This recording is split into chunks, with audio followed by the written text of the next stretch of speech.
अहम खबर आपको देंगे। सुप्रीम कोर्ट ने सजाए मौत के कैदियों की हालत इज़्ज़ार से मुतालिक अहम फैसला जारी किया है। अदालत ने करार दिया कि सजाए मौत के मुजरिमान के साथ गैर इंसानी सलूक किया जाता है। डेथ सेल के कैदियों के बुनियादी हुकूक का ख्याल नहीं रखा जाता। मजीद जानते हैं डॉन न्यूज़ के नुमाइंदे अब्दुल्ला मोहम्मद से। अब्दुल्ला, फैसले के मंदरजात क्या हैं?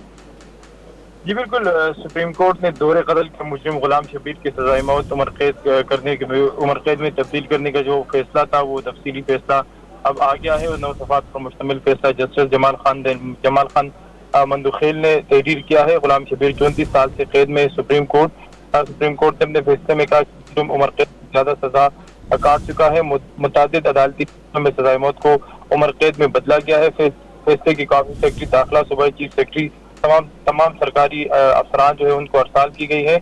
इसके साथ साथ फैसले में लिखा है कि डेथ सेल में जो मुजरिम होता है उनको तनहा और कड़ी निगरानी में रखा जाता है, जबकि सजाए मौत का मतलब ये नहीं कि मुजरिम के साथ गैर इंसानी सलूक किया जाता है। अक़वाम मुत्तहिदा ने कैदियों के हुकूक से मुतालिक नेल्सन मंडेला रूल बना रखे हैं। पाकिस्तान भी अक़वाम मुत्तहिदा का रोकन है।